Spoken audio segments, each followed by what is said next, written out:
모두 다 함께 하나님께서 허락하신 말씀은 창세기가 되겠습니다. 창세기 1장이 되겠습니다.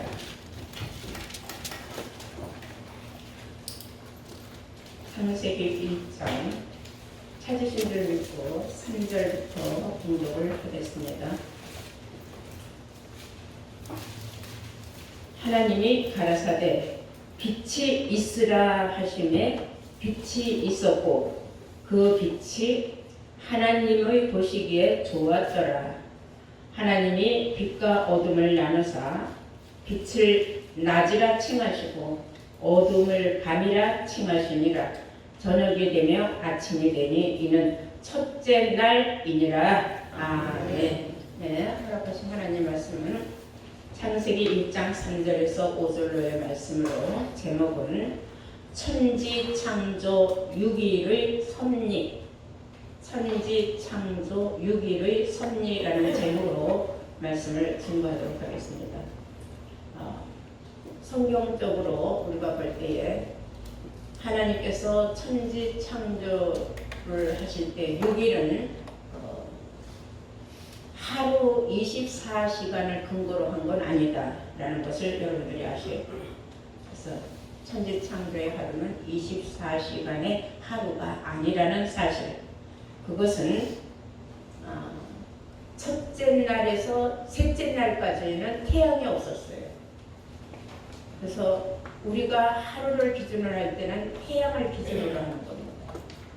태양이 없는 하루라는 것은 하루는 그것은 성경적으로 24시간을 하루로 볼 수 없다라는 것입니다.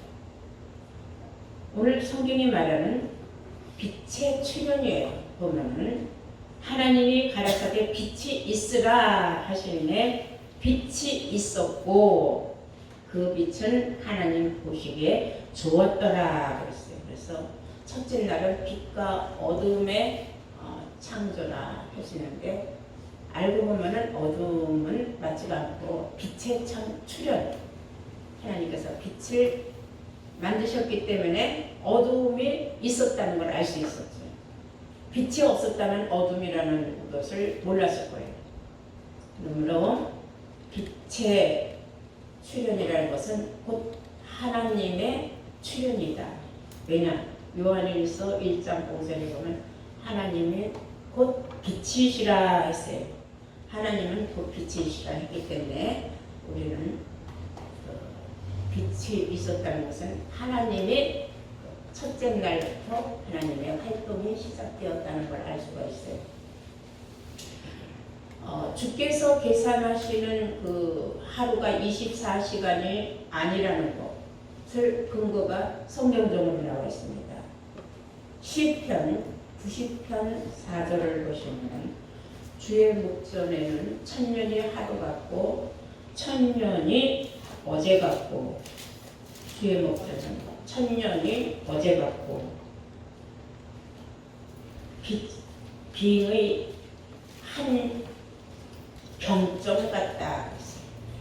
점 딱 찍은 것 같이 하루라고도 볼 수 있고 하나님의 점 하나 딱 찍은 것이 천년이라고도 볼 수 있고 어저께가 짧았는데 금방 오늘이 왔는데 하나님한테서 볼 때는 어제는 천년이 같을 수도 있다. 종잡을 수 없다는 얘기. 하나님이 생각하는 하루는 인간이 생각하는 하루하고 차원이 다르다 하는 걸 알 수 있어요. 베드로후서 3장 8절에도 주께는 하루가 천년 같고 천년이 하루 같다. 에스겔 4장 6절에도 일일이 1년이 될 수도 있다 그랬어요. 하루가 1년이라고 볼 수도 있다라는 말을 기록하고 있습니다. 그리고 우리가 창세기 2장 2절에 일곱째 날이 이룰 때에 마치니 그 지으시던 일이 다함으로 일곱째 날에 하나님이 안식을 하셨다. 그래서 안식을 하셨다가 아니라 하시니라 하는데 여기서 중요한 것은 2장 창세기 2장 2절을 보시면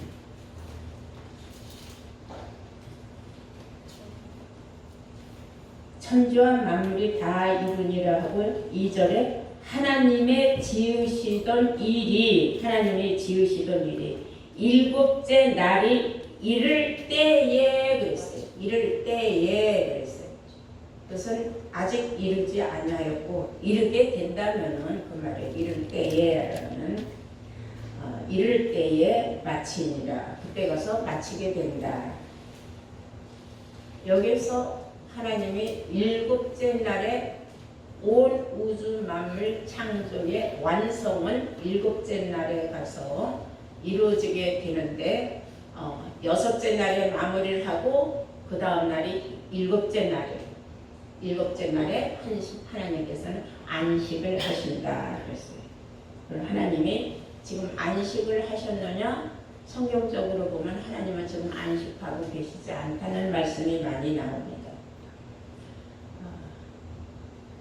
자, 그래서 창조 여섯째 날의 섭리의 비밀을 보면 첫 번째 날은 하나님이 출현하시는 빛의 창조였다. 그리고 두 번째 날은 창세기 1장 6절부터 보시면은 하나님이 가라사대 물 가운데 궁창이 있어 물과 물로 나누게 하리라 하시고 하나님이 궁창을 만드사 궁창 아래의 물과 궁창 위의 물로 나누게 하심에 그대로 되니라. 하나님의 궁창을 하늘이라 칭하시니 저녁이 되며 아침이 되니는 둘째 날이라 했어요. 둘째 날은 하나님께서 궁창을 창조하셨다. 근데 그 궁창이라는 것은 다시 말하면 하늘을 말하는 것이다. 그런데 그 하늘이 우리가 생각하는 이 우주 공간 그 하늘이냐? 그거는 아니에요. 성경적으로 보시면은 물 가운데 궁창이 있다 했어요. 물 가운데에 궁창이 있다. 이것은 비유적인 말입니다. 궁창을 하늘이라고 했는데 물 가운데에 있는 것을 궁창이라고 했고 그런데 이 궁창을 하늘이라고 했는데 궁창을 위의 궁창, 아래의 궁창, 즉 위의 하늘, 아래의 하늘로 나누었다. 이게 참 오묘하고 신비한 말씀 아닙니까? 그래서 물과 물로 결국은 나누었다. 물은 물인데 어떤 물이냐? 위에 있는 물이 있고 아래에 물이 있다. 즉 위에 있는 하늘이 있고 아래에 있는 하늘이 있다. 이것은 영적인 말씀으로 풀이가 되는 것이지 육신적으로는 어떻게 물이 위에 물이 있고 아래에 물이 있어요. 그럼 하늘에서 내리는 물은 비는 그럼 위에 물이고 그러면 그 비가 땅으로 내려가면 그러면 아래에 물입니까? 그런 뜻이 아닙니다. 물은 하나님의 말씀을 비유한 것입니다. 그렇기 때문에 성경은 천지 창조 6일도 역시 비유적인 말씀으로 하나님께서 당신을 출현하고 당신이 하시는 모든 일을 말씀했다는 것을 우리가 알 수가 있어요. 시편 57장 10절 보시면 주의 인자는 커서 하늘에 미침으로 주의 진리는 궁창에 있느니라 하세요. 주의 진리는 궁창에 있다 했어요. 진리는 아버지의 말씀이 진리라고 했어요. 근데 아버지의 말씀이 그 진리가 어디에 있다? 궁창에 있다. 그러면 그 궁창은 하늘이라고 칭했다 하는 걸 보니까 궁창에는 하늘이라고도 말하지만 하나님의 말씀이 있는 곳을 우리가 하늘이라고도 한다. 말씀의 수준이 높은 곳이면은 위에 궁창이고 수준이 낮은 땅에 속한 말을 하면은 아래의 물이다. 궁창을 이렇게 해서 둘로 나눠졌다. 그래서 이것을 하루 24시간을 근거로 할 수 없다는 것을 우리가 알 수 있는 것은 이때도 해는 만들지 않았을 때예요. 그리고 세 번째 날을 보시면은 세 번째 날은 뭘 만드셨냐면 각종 풀과 채소와 열매 맺는 과목을 내셨다 그랬어요. 창세기 1장 9절부터 보시겠어요. 1장 9절부터 보시면 하나님이 가라사대 천하의 물이 한 곳으로 모이고 물이 드러나라 묻이 드러나라 그래서 묻은 땅을 묻히라 그래요. 묻이 드러나라 하시매 그대로 되니라. 하나님이 묻을 땅이라 칭하시고, 묻을 뭐라고 말했어요? 땅이라고 칭하시고, 모인 물을 바다라 칭하시니라. 하나님 보시기에 좋았더라. 하나님이 가라사대 땅은 풀과 씨 맺는 채소와 각기 종류대로 씨 가진 열매 맺는 과목을 내라 하시매 그대로 되어 땅이 풀과 각기 종류대로 씨 맺는 채소와 각기 종류대로 씨 가진 열매 맺는 나무를 내니 하나님 보시기에 좋았더라. 저녁이 되며 아침이 되니 이는 셋째 날이니라. 셋째 날은 각종 풀과 채소와 열매 가진 과목들을 창조하셨다.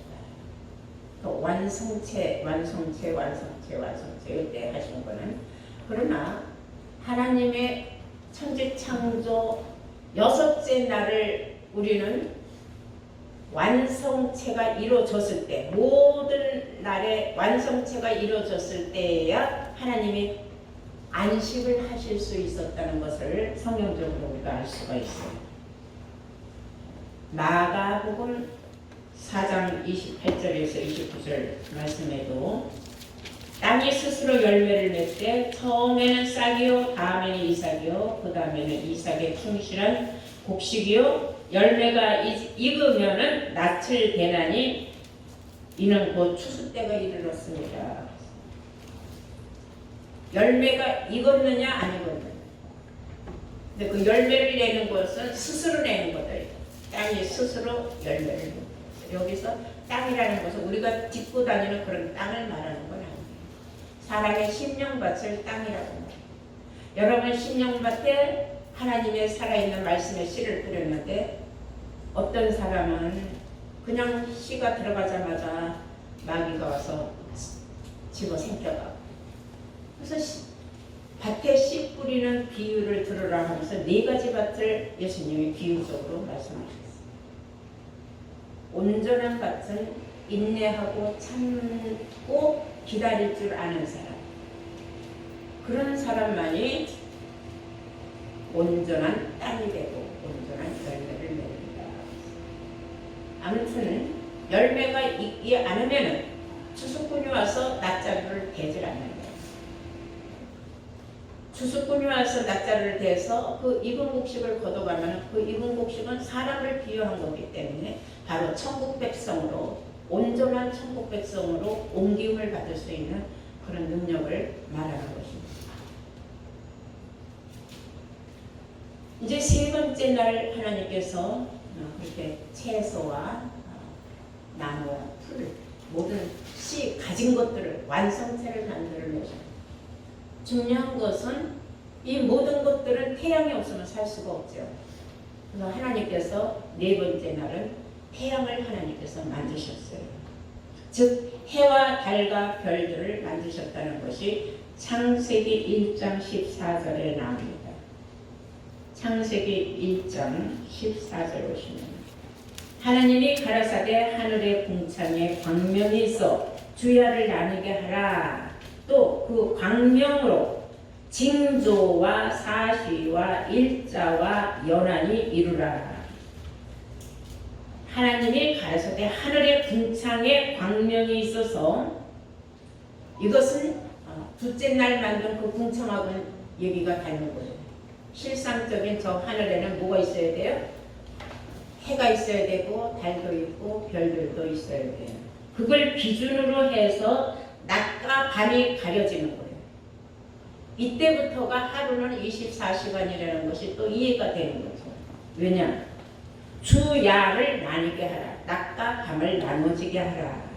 또 그 광명으로 하여금 그 달, 해가 떠오르고 하루 해가 지고 달이 뜨면은 그날은 이제 끝나가는 날, 다음 날 또 해가 뜨면 새로운 날 시작. 이렇게 해서 24시간 기준이 이때 이루어지는데 징조라고 했어요.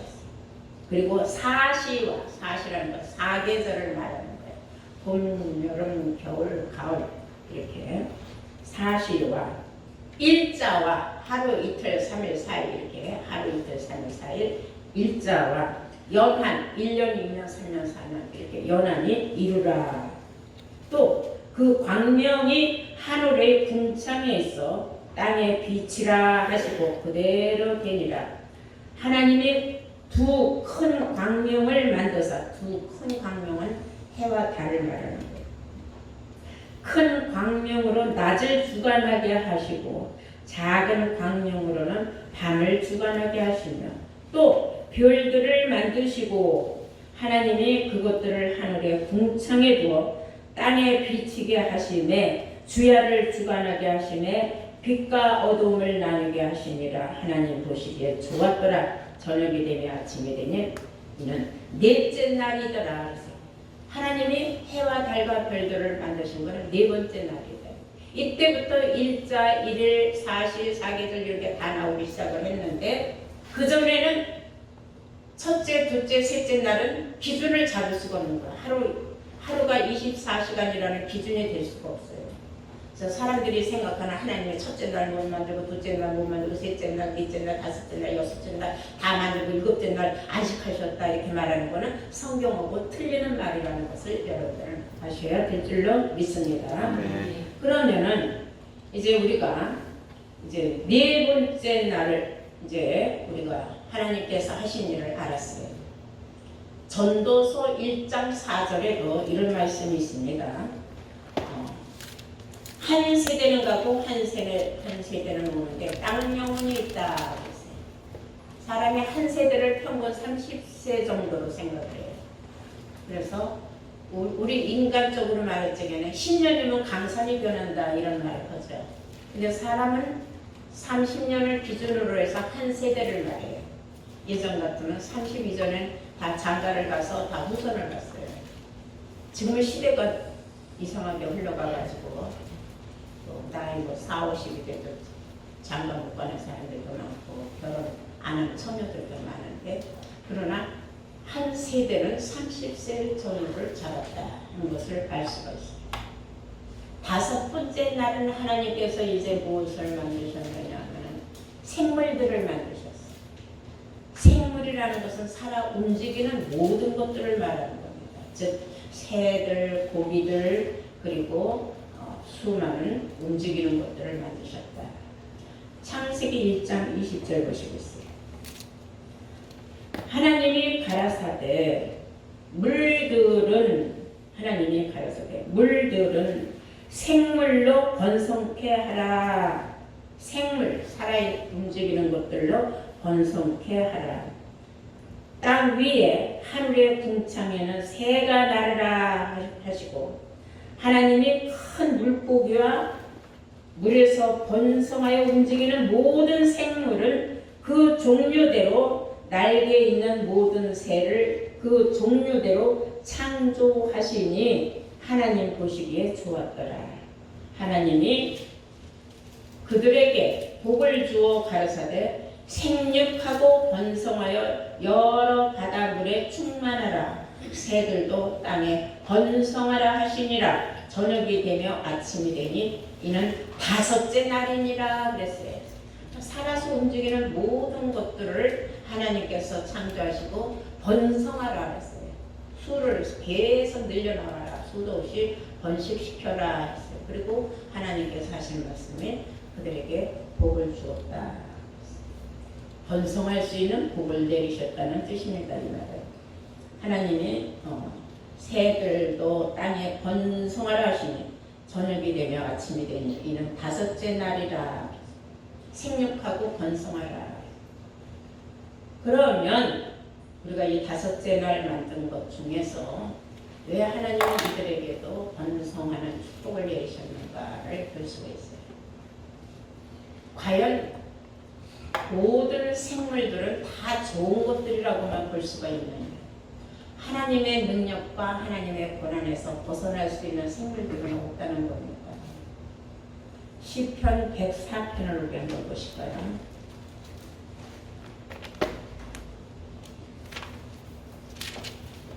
시편 104편 25절 보시겠어요? 저기에 크고 넓은 바다가 있고 그 속에 동물, 곧 대소생물이 무수하니이다 했어요.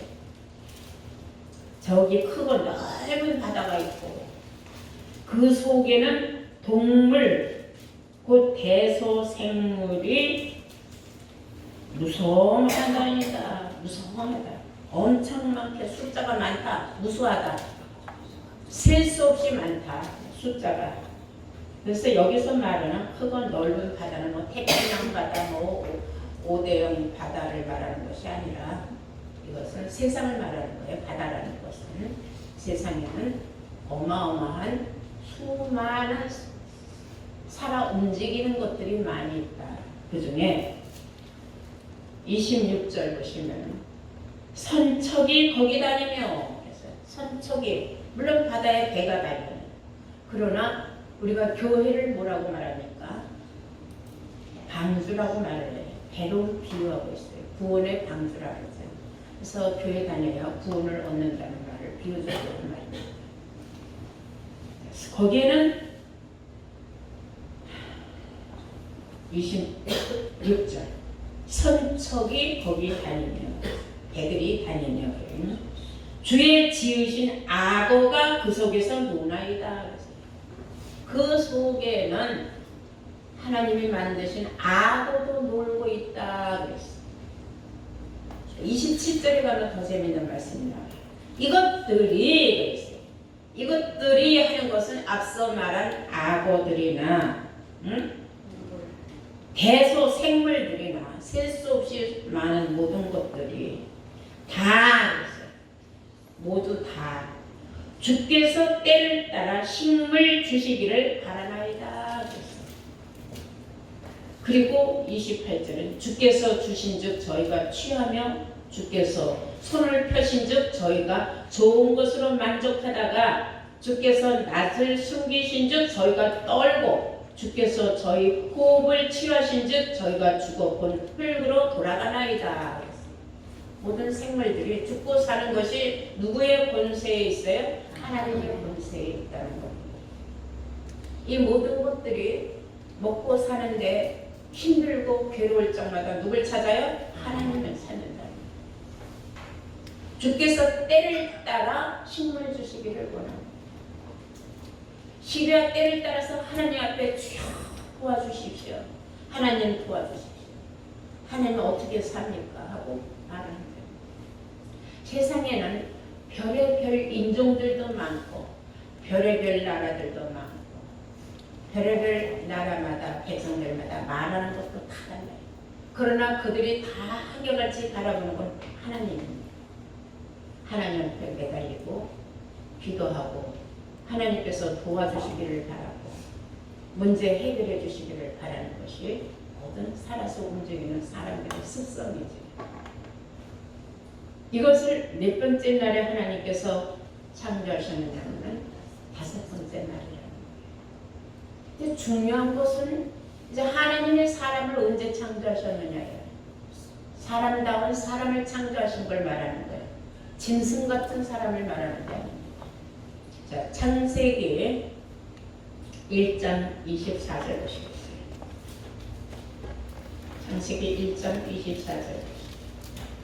하나님이 가라사대 땅은 생물을 그 종류대로 내되 육축과 기른 것과 땅의 짐승을 종류대로 내라 하시고 그대로 되니라.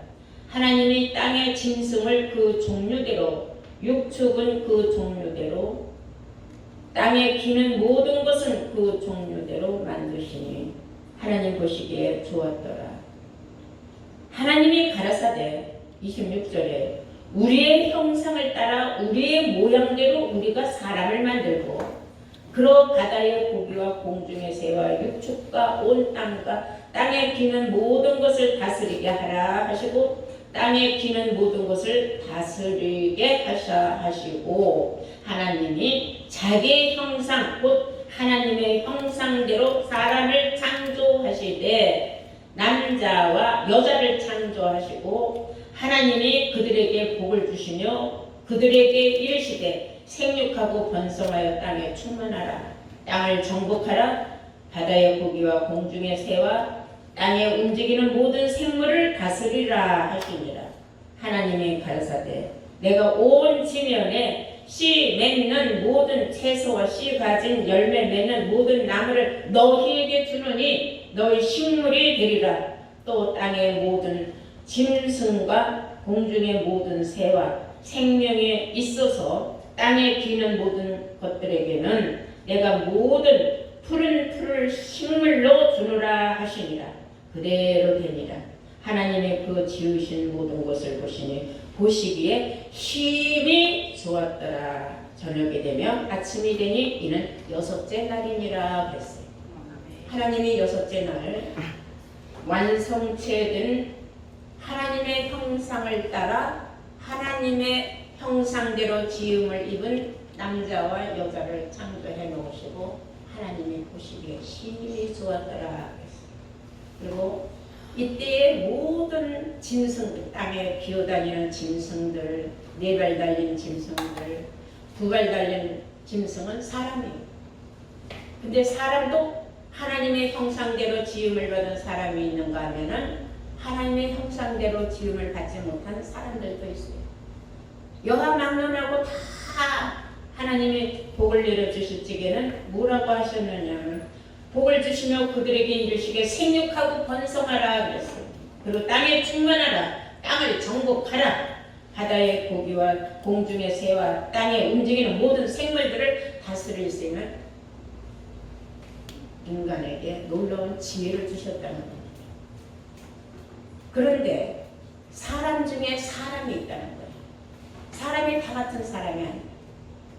하나님의 형상대로 지음을 받은 사람이 있는가 하면 하나님의 형상이 아닌 그냥 사람으로 지음을 받은 사람들이 대다수라는 거예요.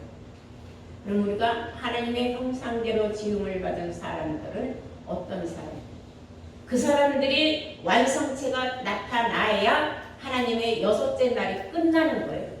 그럼 지금 하나님께서 창조하신 사람 가운데 사람 여섯째 날이 아직 끝이 아니었어요. 그 사람들을 하나님께서 언제 끝나게 하시느냐. 하나님의 여섯째 날이 끝나는 것 계시록 14장에 가세요. 다 함께 계시록 14장을 보시겠습니다.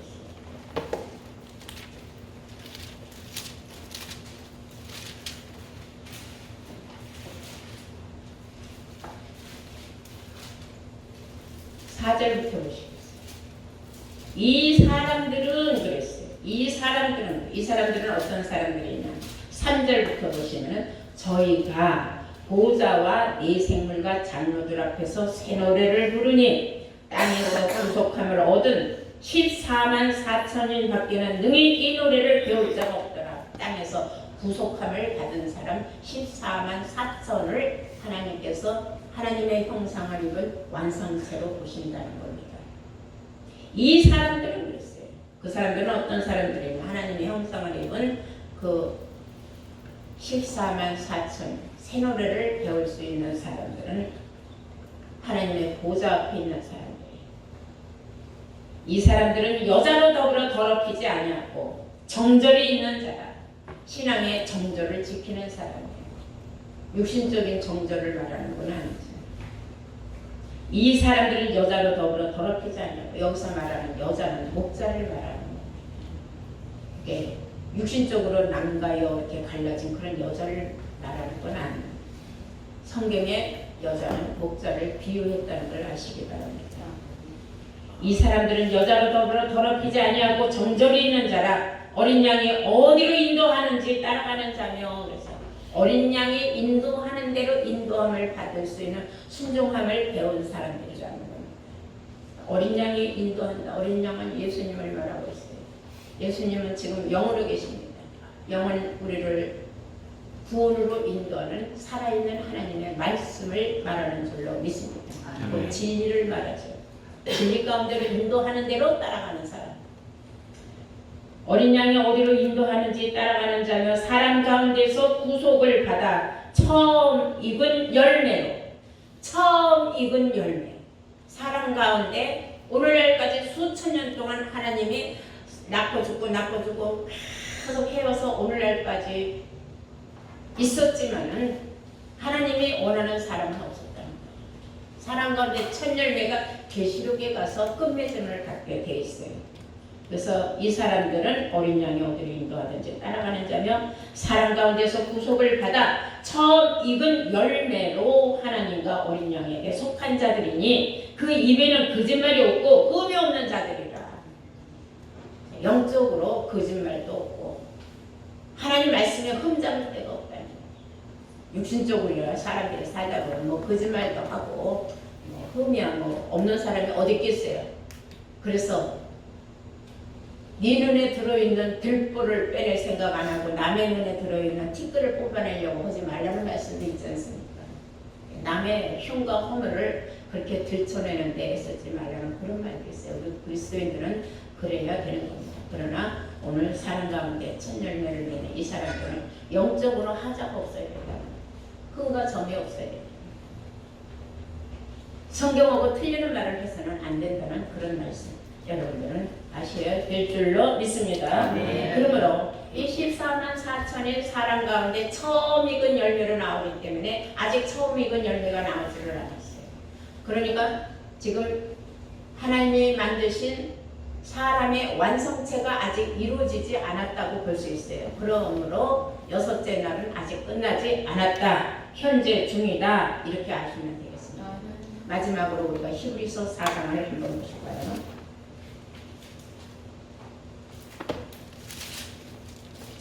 히브리서 4장 7절부터 보시겠어요.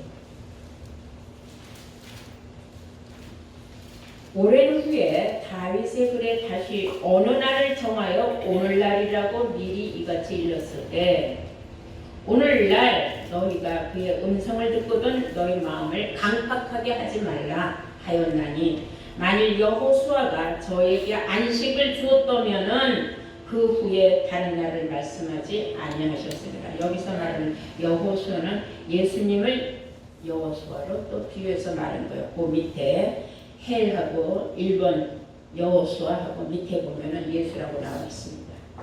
예수가 우리에게 아직 안식을 주진 않았어요. 우리에게 구원의 길을 인도를 하셨지만 우리의 모든 죄를 사함을 주기 위하여서 십자가에 못 박혀 돌아가신 거예요. 분명한 사실이고 부활하시고 승천하셨어요. 그러나 아직 예수님이 우리에게 안식을 주진 않았다는 거예요. 8절 만일 여호수아가 저희들한테 저희는 우리죠. 저희에게 안식을 주었다면 그 후에 다른 날을 말씀하지 아니하셨으리라. 다른 날, 오늘날, 오늘날이라는 것은 어떤 날을 말하는 거예요. 그의 음성을 들을 수 있는 날이 온다고 말하는 거예요. 9절에 그런즉 안식할 때가 하나님의 백성에게 남아있도다. 아직 하나님의 백성에게 남아있고 이미 그의 안식에 들어간 자는 하나님의 자기를 쉬심과 같이 자기를 쉬느니라. 안식에 들어가는 사람 지금 살아있지 않고 죽은 사람들이에요. 아무것도 안 하니까. 자, 그러므로 우리가 저 안식에 들어가기를 힘써 저 안식에 들어가기를 힘쓸지니 그랬어요. 안식에 들어가도록 힘쓰라는 건 노력하라는 겁니다. 아직 기회는 있다 이 말입니다. 힘쓸지니 이는 누구든지 저 순종치 아니하는 본에 빠지지 않게 하려 함이니라. 순종하지 아니하고 불순종하는 사람이 있다면 그 사람은 스스로가 자기가 안식에 들어가기를 거부하는 사람이다 이런 말이에요.